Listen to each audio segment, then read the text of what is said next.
Welcome to 15 with Christine. Tina White, founder and owner of Panoramic Academy, is our special guest today. So let's get started.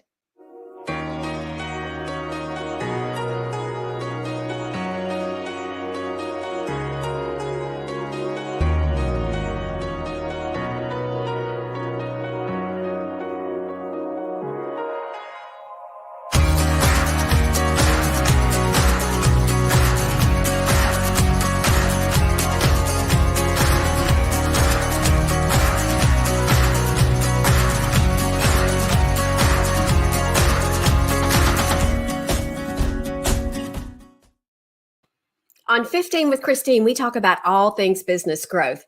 But before we dive in, I want to let you know where you can find the broadcast. I'll come to you live on Facebook, LinkedIn, YouTube. Hit the subscribe button and you won't miss an episode. My goal with 15 with Christine is to introduce you to people who can help you grow your business. And I'm excited to have Tina White with me today because Tina White, in her journey, has started a business that helps others grow. And Tina, excited to have you here to talk about your specific journey. Thank you so much for the invitation. I'm excited. Tina, when I first met you, I believe it was probably a little over 2 years ago. You and your husband, I know, had started Brown Heating and Cooling, but I'd like to ask you the story of, what brought you to the place of being an entrepreneur and then further to the place of starting Panoramic Academy. We'd love to hear what's behind that. So I started out my career as an accountant. I took the traditional CPA route where I provided audit, tax, payroll, bookkeeping, accounting software, like all the things. And so I worked in public accounting for about 16 years. And then in 2010, I decided to start a company where I provided CFO services.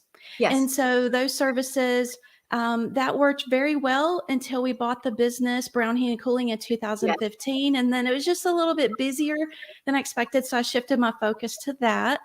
And so, owning Brown Heating and Cooling, we owned it for about 5.5 years. We sold it last year. And so now I'm going back to my accounting roots, but I'm blending both worlds where I'm helping from an accounting CPA standpoint to helping bridge that communication gap with the entrepreneurs so that way everyone's getting the information they need so they can grow their business. Now, tell us more. What do you mean by the communication gap? What is the gap? How would you describe it? Well, the fastest way is CPAs are from Mars and entrepreneurs are from Pluto. They're on completely different planets when they're trying to talk. And there's this you really have to understand the journey that a CPA has gone through. So when you hire a tax accountant, they have gone through the training and they've built up their experience to prepare the tax return. So as the entrepreneur, CPAs are the great resource to hire when you want to meet that tax deadline.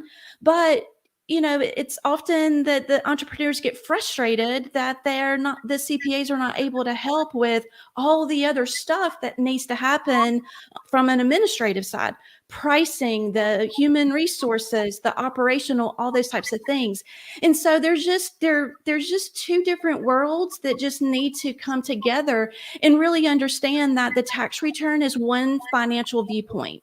Yes. And there's really an operational financial viewpoint that's really important for everybody to get on the same page, because that's what the entrepreneur needs.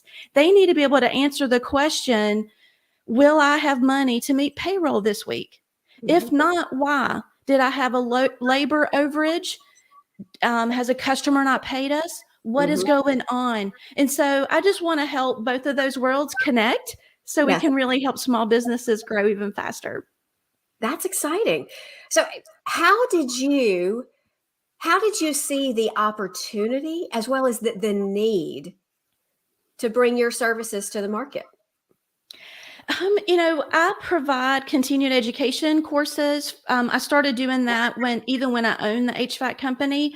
Yes. And so it just really came down to the the questions that the students were asking, they Yes. were so focused in on zeroing out their profit and lowering their tax bill. And it's like, there's so much more to running a business and then focusing on just lowering your tax bill. Right. Because if all you do is lower your tax bill, usually you have to spend your money to Yes. lower the tax bill. Well, if you Okay. spend all your money at the end of the year, in January and February, you won't have any money that you need to operate.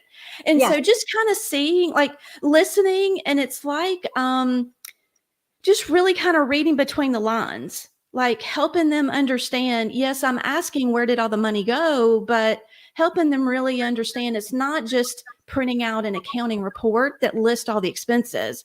It's Right. really helping them analyze and understand where it all really went and Yes. how do you use that information for next week's payroll and your accounts payable check run. Yes. So what I hear you telling me, Tina, is that it was really born from learning from entrepreneurs about what they needed Mhm. and maybe what they didn't fully understand themselves. Definitely. Can you share with us, what would some of your best clients or happiest clients say about working with you? Well, if they were being completely honest, they'd probably admit that the first little time frame was a little bit painful because Yes. let's just face it, like I'm not the one that created the bad news. I'm just shining a flashlight on where the problem is. And so at first it's a little bit of a shot to the heart, even though the business owner knows that there's problems. When Yes. you shine a light on what the real problem is and kind of put a dollar amount or how much time's being wasted, sometimes those numbers can be a little bit painful at first. But the good thing is, where the problem is. And here is how we can blend where the problem is, where you want to go, and let's create that map, that roadmap, so that way you can quickly solve that problem and move on to improving efficiencies or whatever you want to do in that business. So at first it's a little bit painful, but then they're Yes. really excited at how I'm able to blend and make it more layman's terms and Yes. customized to what they want, because there's no silver bullet. Right. Every business owner and business is different goals, different resources, different history, different experience. So Mhm. just helping them blend all that together is really important and unique. Tina, are there specific industries that you like to work in? I really like focusing in on service industry. So any company that's primarily selling their time. So Yes. that's going to be lawyers, accountants, air conditioning and plumbing, landscaping, anything in between. And so service companies are usually where the most opportunities are to really improve that bottom line. So many people want to focus in on increasing sales, but wow, there's so many profit levers that you Yes. can really work with in a service company to really improve that bottom line. So you've got a really strong, efficient company that's ready for you to grow and to scale.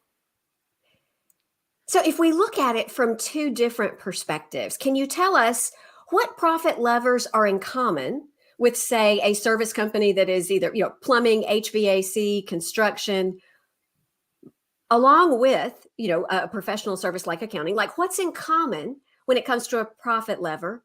And then what's different? Because I think that may help our listeners kind of understand the distinction, and I'd like to understand the distinction. Probably, since they both have a labor component, they're both providing service. We Yes. all know that it's really hard to price our own services. So we can go through the formula and everything's great. I'm really confident Mhm. in my pricing, but then we get Yes. in that sales conversation and we start backtracking. Usually that's where the discounts come. So the lack of confidence is across the board with every service industry. I even struggle with it. But you just really having that confidence in your pricing structure so you don't default to giving discounts so you Right. can make the sale. And then also scope creep. change orders. It doesn't matter Yes. what industry it is. It's just a different label, just a different name. Right. And so we all have that where we make a commitment, we give a price. This is what we're going to deliver. And then the customer says, oh, well, while you're here, can you just help with this? And we don't change the price. And, by issuing a change order. And so that's definitely a universal thing, regardless of the service It is. industry. And, as far as what's different, I think the main thing is just all the different lingo, that, every industry has their own like individual struggles. Like one of the things that I had in the HVAC world that I did not have in the accounting world is the callback.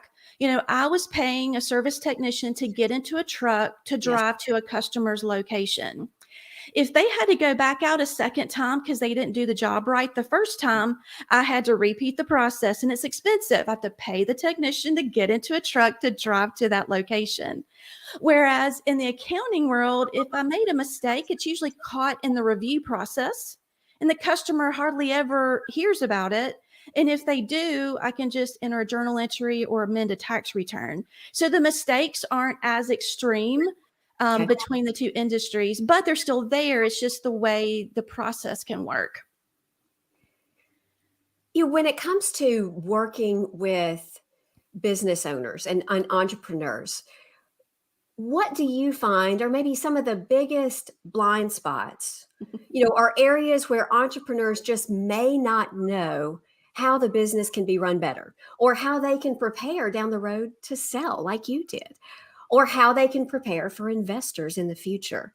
As a with your financial expertise, in these next couple of minutes, would love to hear your thoughts on those topics.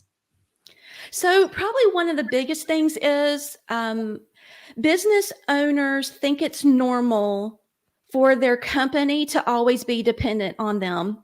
Mm-hmm. But it really should be, you should be designing your business to where it gets to the point to where it matures and it operates profitably without your daily involvement.